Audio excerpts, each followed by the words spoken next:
Hey everyone, I am Kriti. And I'm Swati. And today we're talking all about peat. We're going to talk about what peat is, how is it used, and how does it affect our drams. So Swati, do you want to tell our audience what peat actually is? So peat is essentially a fossil fuel. It is all the decayed vegetation and soil, etc., which has been compressed over a long period of time. Right. Peat, if left for, let's say, even more 5,000, 6,000 years, would eventually turn into coal. Right. So peat is like a fossil fuel in making. Right. And peat was one of the sources of energy for Scotland for the longest time and was used very extensively in the whiskey making process till, of course, some of the modern heating technologies came into being. Peat, in fact, is found in abundance in Scotland, and there's a popular misconception that only Islay has peat, which is not true. Of course, Islay does, as a percentage of overall whiskies, more peated whiskies, but peat comes from various regions of Scotland. You have peat in the Highlands, you have peat in Speyside, you also have peat in the Isles. Essentially, that's what peat is. It's a decayed vegetation matter which compresses and becomes fossil fuel over a period of time. We've heard a lot about peated whiskey.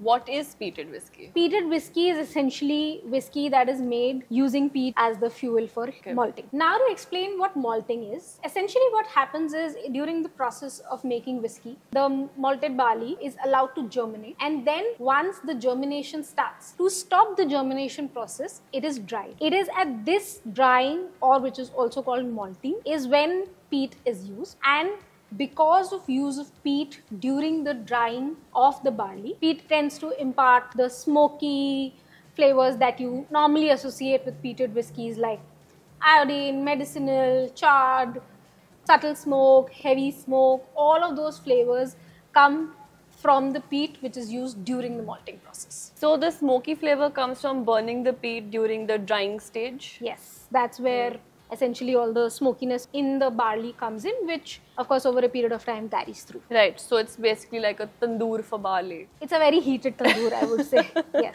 Makes sense, makes sense. So Swati, we hear quite a bit about ppm in peat. Right. So what exactly is this ppm? So that's actually an interesting question, and that's where the distinction in the kind of peated flavors also comes in various whiskies. ppm essentially means parts per million, right? Which is how much peat is there in the overall fuel that is being used for malting of the barley, right? For example, we have here 3 peated whiskies. Bowmore is a whiskey that is mildly peated. Therefore, the parts per million or phenols in the peat that is used for Bowmore is about 30 to 35. There's another popular brand which is known for its peated whiskies is Lagavulin. So that would be about close to 40 to 50. Then there are heavily peated whiskies like your Octomore or Port Charlotte. For example, one of the expressions of Octomore has a ppm level of 309, which means it's heavily peated. Yeah. So the amount of phenols in the peat that is used for malting the barley eventually leads to what kind of peated flavors you'll get in the whiskey. Will it be subtle? Will it be intense? So with the brands that we have over here, we have Bowmore 12 years old. Yes. We have the Ardmore, Lafroig, and the Bowmore 15. That's correct. I'm pretty sure all of them also have different levels, as we discussed, of peat. Which one is the lightest? Which one is the heaviest in peat? So actually, Ardmore is the lightest. Okay. Ardmore also is one of the 4 whiskies that doesn't come from Islay. Ardmore comes from the Highlands. It is very lightly peated. It uses about 80% peated malt and it uses about 20% unpeated malt. So to kind of balance it out, you get like very, very subtle hints of smoke. It is not very overpowering. Right. Because, you know, a lot of Indians like peated and smoky whiskies a lot because of how robust they are. But peat is a flavor that's very polarizing. There are people who either like it or hate it. So Ardmore is, let's say, your entry step into peated whiskies. It's mildly peated, so you can easily explore whether it's a kind of flavor profile whether you would like or you will not like. Right. And it will not kind of throw you away suddenly. I would say it is possibly the perfect single malt, perfectly peated single malt for someone who's never tried tasted or tried a peated whiskey. Yeah. And what about Bowmore and Lafroig? Lafroig is actually at the other end of the spectrum. Okay. It is a cult brand in itself. I like to call it a peat slap. Like Laphroaig is very bold, very intense. Laphroaig obviously has higher ppm. It's close to about 55 ppm, unlike Ardmore, which is very lightly peated. So Laphroaig is a very, either you like me or you don't like me. I don't care. I'm very heavily peated. And for this reason, it is also a very, very popular whiskey because it is very robust, very boisterous. It has distinct notes of like seaweed and iodine. It's got very medicinal nose to it, and a lot of people end up liking it. In fact, Laphroaig is the favorite whiskey of King Charles. Oh, okay. And because he likes it so much, he awarded it the Royal Warrant. Very convenient. Bowmore is, I would say, somewhere in the middle of the spectrum. So Bowmore 12, when you taste it, will come across as more peated as compared to the Bowmore 15. That is because while at the time of malting, the peat levels are the same, but the flavor profile changes as the whiskey goes through fermentation, then distillation, and especially during maturation. The more time a peated whiskey spends in the cask, the peat tends to get more and more subdued.